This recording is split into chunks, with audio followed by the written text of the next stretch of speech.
అదేవిధంగా అధ్యక్ష ఎల్ఆర్ఎస్ గురించి ఆనాడు వారు చెప్పారు. బట్టి గారు మాట్లాడుతూ ప్రజల రక్తాన్ని పీలుస్తున్నారు, ఎట్టి పరిస్థితుల్లో కట్టవద్దు, వీలైతే పెద్ద భయాందోళనకు గురి చేస్తున్నారని చెప్పేసి నేను వారి మాటల్లోనే చెప్తున్నాను.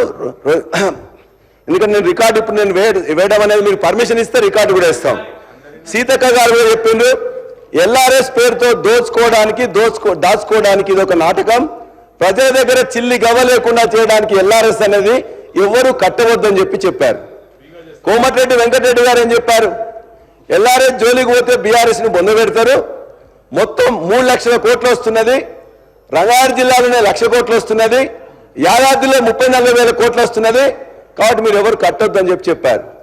మరొక మంత్రి ఉత్తమ్ కుమార్ రెడ్డి గారు మాట్లాడుతూ ఒక అమానవీయ జీవో తీసుకొస్తున్నారు, దాన్ని వ్యతిరేకిస్తాం, కాంగ్రెస్ పార్టీ అధికారంలోకి రాబోతోంది, ఉచితంగా రెగ్యులరైజ్ చేస్తాం, నో ఎల్ఆర్ఎస్ నో టిఆర్ఎస్ వద్దు, కాంగ్రెస్ ముద్దని చెప్పారు.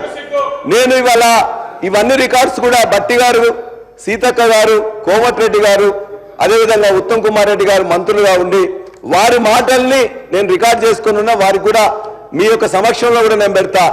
ఏదైతే ఎల్ఆర్ఎస్ ను ఆనాడు అమానవీయంగా చిత్రీకరించిందో ఇవాళ ఫ్రీగా చేస్తామని చెప్పిండ్రో, దయచేసి వారు ఇచ్చిన మాటకు కట్టుబడి మరలా ఇవాళ 1,00,000 కోట్లు ఎక్కడి నుంచి వస్తున్నాయో వాళ్ళకి తెలుసు కాబట్టి 1,00,000 కోట్లు వస్తున్నాయా 1,000 కోట్లు వస్తున్నాయా తెలుసుకొని దయచేసి ఆ పేద ప్రజలకు మీరిచ్చిన హామీ ప్రకారం ఖచ్చితంగా చేయాలని మీ ద్వారా ప్రభుత్వాన్ని నేను కోరుతా ఉన్నా, ఉచితంగా చేయాలని చెప్పేసి కోరుతా ఉన్నాను.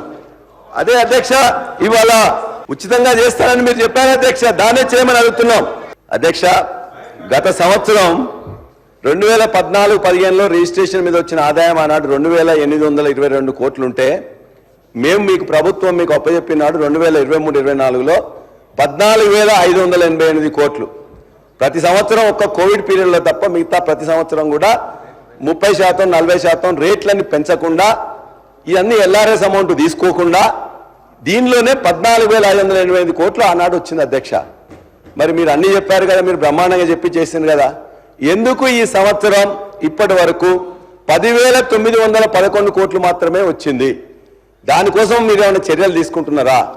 ఈ యొక్క ఖచ్చితంగా ఇది ఒక బ్రహ్మాండమైన ఆదాయంగా ఉన్నదాన్ని ఈ ఆదాయం తగ్గడానికి కారణమైంది, రియల్ ఎస్టేట్ పడిపోవడానికి కారణమైంది, రిజిస్ట్రేషన్స్ తగ్గడానికి కారణమైందని చెప్పేసి అనేక అపోహలు అనుమానాలు మీ యొక్క ఎమ్మెల్యేలే చెప్తున్నారు. కాబట్టి దయచేసి దాన్ని గమనంలో తీసుకొని ఈ యొక్క వాతావరణాన్ని ఒక ఈకో సిస్టాన్ని మంచిగా డెవలప్ చేయాల్సిందిగా మీ ద్వారా ప్రభుత్వాన్ని కోరుతున్నా.